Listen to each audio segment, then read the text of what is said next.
Flamengo está classificado para as quartas de final da Copa Libertadores da América e da Copa do Brasil. Mais sorte do que juízo. Que história é essa, PQD? Vem comigo que no caminho eu explico. Saudação rubro-negra para amanhã, melhor torcida do mundo, a torcida do Mengão. Vem chegando nessa manhã de sexta-feira, classificado, recheado de informações. Mas antes de mais nada, pedir para vocês, toda humildade, todo respeito. Começou a assistir, deixa o like de vocês. Não são inscritos? Se inscrevam, a inscrição de vocês é muito importante para o crescimento do nosso canal. Isso ajuda muito o nosso trabalho. Não esqueça de acionar o sininho para todos os vídeos e compartilhe os nossos conteúdos. Tudo isso para vocês é de graça e vocês ficam sempre informados sobre tudo que acontece nos bastidores do mais querido canal Paraquedista Rubro-Negro e página Amaury de Paula Santos. Bom, gente, Flamengo se classificou ontem no sufoco, como eu falei, foi mais sorte do que juízo, apesar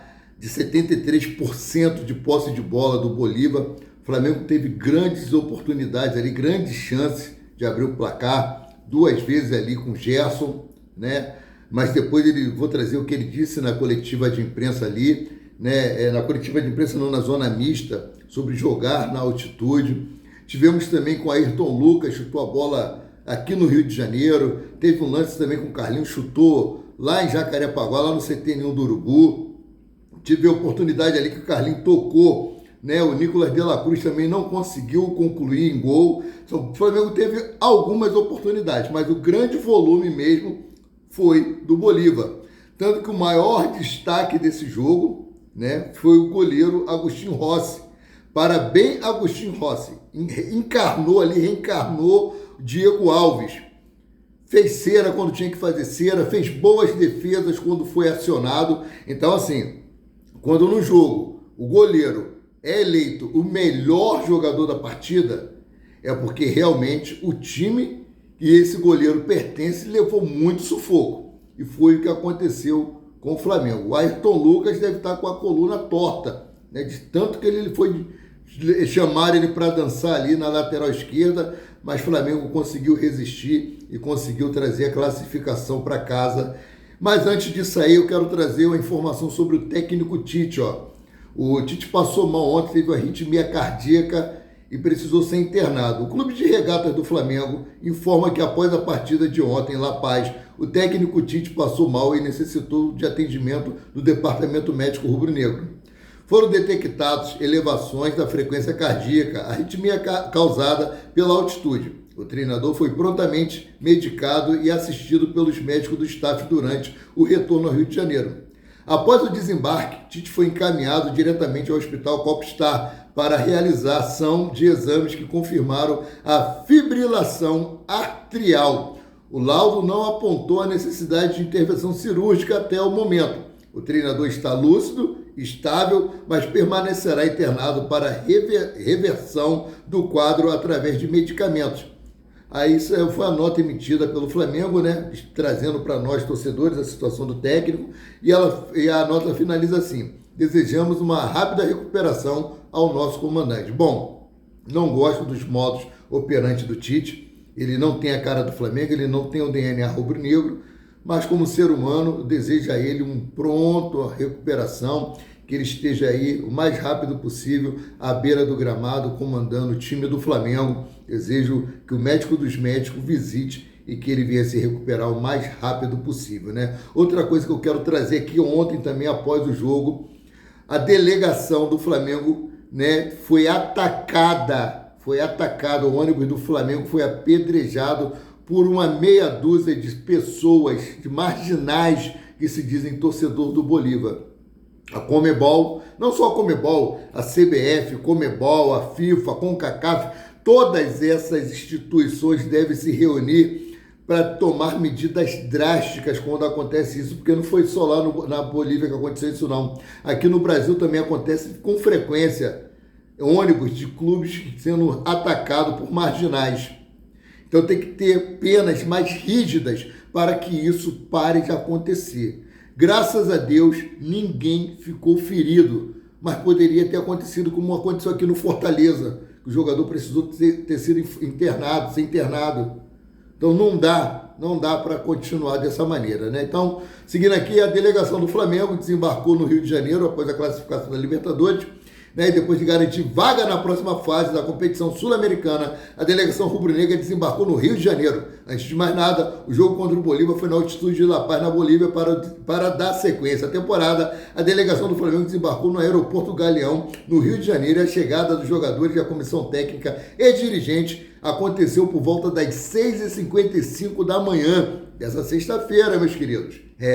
Vale ressaltar que o clima na chegada da delegação foi bem diferente do que a saída do estádio Hernando Siles, na Bolívia. Isso porque, em La Paz, o ônibus rubro-negro foi apedrejado e por pouco ninguém ficou ferido. Contudo, no desembarque no Rio de Janeiro, o clima foi tranquilo. Em resumo, o Flamengo se prepara para enfrentar o Peñarol do Uruguai nas quartas de final da Libertadores da América. Inicialmente, a data base para as partidas dia 18 e 25 de setembro, no Maracanã e em Montevidéu. Bom, como o Flamengo aí tem uma campanha pior do que a do Peñarol, né? O primeiro jogo será no Maracanã e o jogo será decidido lá no Uruguai, né? O Peñarol tem uma campanha melhor do que o Flamengo. Agora, o foco na disputa do Campeonato Brasileiro, porque o domingo, dia 25, o Flamengo recebe o Red Bull Bragantino no Maracanã, em jogo válido pela 24ª rodada do Campeonato Brasileiro. As equipes se enfrentam a partir das 20 horas no Maracanã. Bom, temos desfalques de Gabigol, Pedro, Everton Cebolinha, Matias Vinha. Só que nós temos uma boa notícia, né? O Robozinho está de volta e ele será apresentado na tarde dessa sexta-feira, lá no CT Ninho do Urubu. Olha só, trazer as informações para vocês. A apresentação está prevista para iniciar as partidas às 14 horas. O evento acontece no CT Ninho do Urubu, hora antes da apresentação do elenco, marcado para as 17 horas. Ou seja, depois da classificação ontem, lá na altitude de La Paz, o elenco do Flamengo não tem folga e se reapresenta hoje às 17 horas no Ninho do Urubu. Como eu falo sempre, quem participou de mais de 45 minutos vai fazer o trabalho regenerativo na academia para prevenir lesões e o restante vai para campo treinar. Não sei com quem, deve ser com o filho do Tite, né? Matheus Beck, que Tite está internado. Deixando isso bem claro para vocês que o Tite não estará no comando do treino de hoje. Em resumo, o Flamengo agiu rápido nos bastidores e registrou o nome de Michel no boletim informativo diário, o BID, da CBF. Com isso, o novo camisa 30 do Flamengo já poderá ficar à disposição de Tite no próximo compromisso. Ou seja, ele pode muito bem atuar contra o Red Bull Bragantino, se assim Tite quiser, né? Tite até falou sobre isso ontem na coletiva de imprensa, falou sobre o Wesley, né, que elogiou bastante o Wesley, que tem grandes times aí à procura do jogador e tal. A coletiva de imprensa está completa na nossa página Amaury de Paula Santos. Então, seguindo aqui com as informações, né? Falha repetida. Flamengo venceu ontem, mas tomou aquele gol de cabeça, que é coisa que vem acontecendo corriqueiramente. Aqui, ó. Flamengo sofre gols idênticos contra o Bolívar, Botafogo e Palmeiras. A derrota do Flamengo por 1-0 para o Bolívar reforçou um grave problema rubro-negro dos últimos jogos contra os bolivianos e também nos embates contra o Botafogo pelo Brasileirão e o Palmeiras pela Copa do Brasil. O time de Tite foi vazado de maneira idêntica. Eu vou deixar o vídeo para vocês assistirem aí, mas primeiro vou trazer aqui os informes. O primeiro dos gols parecidos aconteceu no Allianz Parque no dia 7 de agosto. Caio Paulista cruzou e Vitor Reis marcou o gol da vitória por 1-0 do Palmeiras no embate de volta das oitavas da Copa do Brasil.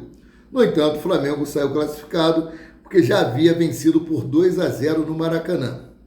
Posteriormente, no dia 18 de agosto, filme praticamente repetido. Assim como no embate do Palmeiras, o Botafogo abriu o placar no início do duelo contra o Flamengo, 2 minutos do primeiro tempo, né? No Brasileirão, Marlon Freitas cruzou na área pela direita, nas costas de Ayrton Lucas, e Matheus Pontes balançou as redes. E por fim, ontem, quinta-feira, dia 22, Fábio Gomes, também do lado direito, cruzou para o lado esquerdo de cabeça, assim como nos outros jogos citados. Bruno Sávio fez o gol do duelo entre Flamengo e Bolívar. O Flamengo saiu classificado porque venceu aqui também por 2-0, foi a mesma coisa contra o Palmeiras, né? Fez o resultado dentro de casa.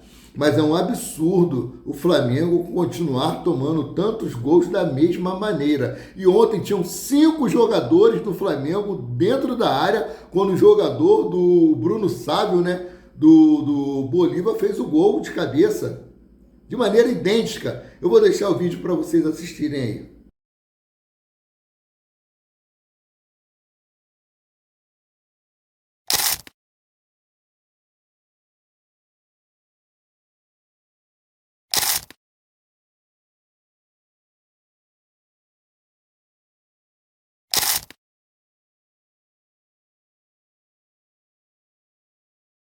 Viram aí?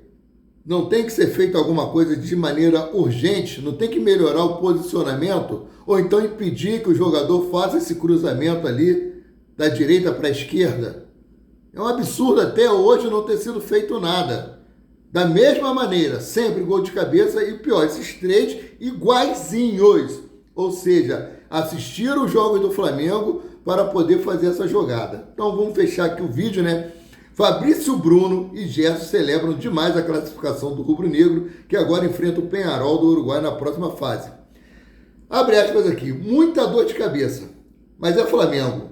Fui no máximo, senti câimbras, foi na raça, é sinistro jogar aqui, só quem passa sabe dizer. Fecha aspas, disse Gerson ainda dentro do gramado. Outra pronunciamento aqui agora de Fabrício Bruno. Abre aspas, vir aqui não é fácil. Fizemos um grande jogo em casa. Libertadores é isso, saber dançar conforme a música. Sabíamos da vantagem, mas não poderíamos abaixar a linha. Inúmeras lesões, conquistar a classificação que nos dá tranquilidade para os reforços se recuperarem para fazermos uma grande quarta de final, fecha aspas, avaliou o Fabrício Bruno. Sim, além aí dos retornos em breve de Gabigol, Pedro, né? O Alan, né, que não é reforço, todo mundo sabe disso, que Alan não tem jogado bem, mas temos aí Michael, Alexandre pode estar vindo, então o Flamengo ainda tem mais 3 jogadores que está tentando buscar fechar a contratação. É o Plata, né? Esqueci o primeiro nome do Plata, mas tem jogadores que o Flamengo está aí tentando negociar para reforçar o elenco nessa janela de transferência aí que fecha no dia 2 de setembro, né? Então, seguindo aqui, Rossi revela estratégia para a classificação do Flamengo contra o Bolívar e exalta o triunfo na Libertadores. O goleiro argentino revelou a estratégia usada na altitude de 3.640 metros, acima do nível do mar.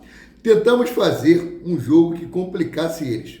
Sabíamos que eles são uma equipe de pressão alta. Evitando isso, sabíamos que íamos correr menos risco. Então, propusemos uma partida de mais disputas de bola para cansá-los também, para que tivesse que correr 70 metros até chegar ao nosso gol. Acho que fizemos uma grande partida, que é o mais importante, fecha aspas, disse Agostinho Rossi. E ele complementou aqui, ó. Estamos muito felizes pela classificação. Sabíamos que era uma partida de 180 a 200 minutos. Antes, fizemos valer nossa condição de mandante na primeira partida, mas sabíamos que aqui ia ser complicado, porque o Bolívar é uma grande equipe. Eles fizeram uma grande Libertadores, mas fico muito feliz com o trabalho que a equipe fez e hoje é ainda mais feliz pela classificação que conseguimos. E aí hoje ainda mais feliz, né, pela classificação, acrescentou Agostinho Rossi. É isso aí, meus queridos. Eu fico por aqui, voltando a qualquer momento com mais notícias sobre o rubro-negro mais querido e mais amado do Brasil e do mundo, o Clube de Regatas do Flamengo. Saudações.